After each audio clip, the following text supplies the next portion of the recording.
Item: SCP-620. Object Class: Safe.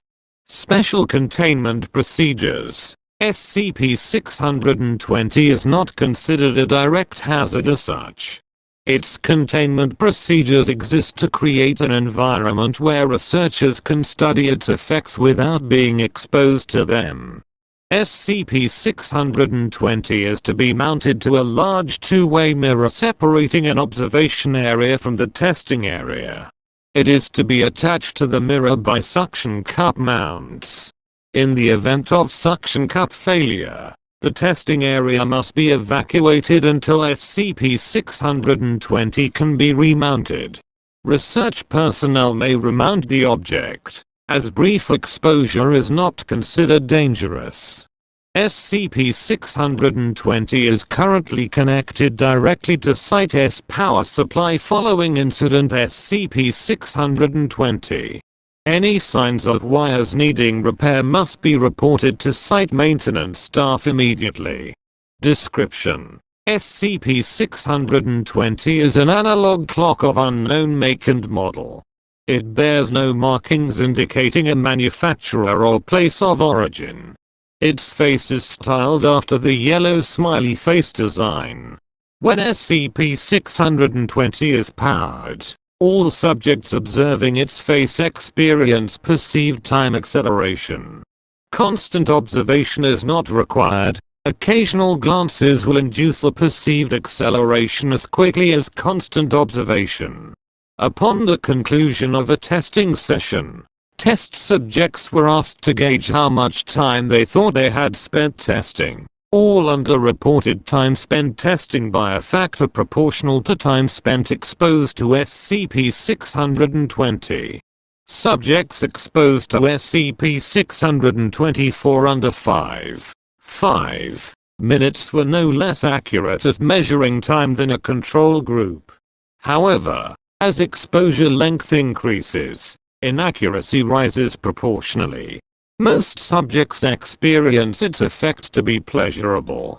As of incident SCP-620, indiscriminate exposure to the object is no longer permitted, and the object has thus been relocated to a specialized research area.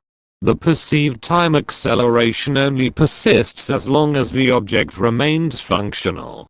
If SCP-620 loses power or its hands cease movement for any reason, all subjects exposed to it will experience time dilation in equal proportion to the time acceleration perceived when it is functional. All subjects, especially those previously perceiving time acceleration, find the time dilation uncomfortable, and after prolonged exposure it becomes unbearable for most test subjects. SCP-620 consumes battery charge at varying and unpredictable levels, causing it to lose power with little warning. As such, SCP-620 currently draws power directly from Site-S power supply. Prolonged exposure to the object in either state is unsafe. After 24 continuous hours of exposure, subjects have, in the past, begun to reject food regardless of hunger, frequently stating that they just ate, regardless of how much actual time has passed since the subject has eaten. Subjects become overconfident in their recollection, claiming to remember things as if they were yesterday but with no measurable increase in recall. Subjects who become aware of how quickly they perceive time to be passing have become chronically depressed, believing their death to be imminent. Subjects exposed to a stop face for prolonged periods quickly become extremely bored, often pleading with researchers through the mirror for the test to end. It is important to remember that SCP-620 has no effect whatsoever on the actual flow of time, as far as Foundation equipment can detect. The acceleration and dilation are completely psychosomatic. Subjects who do not know what an analog clock is or how to read one are unaffected by SCP-620.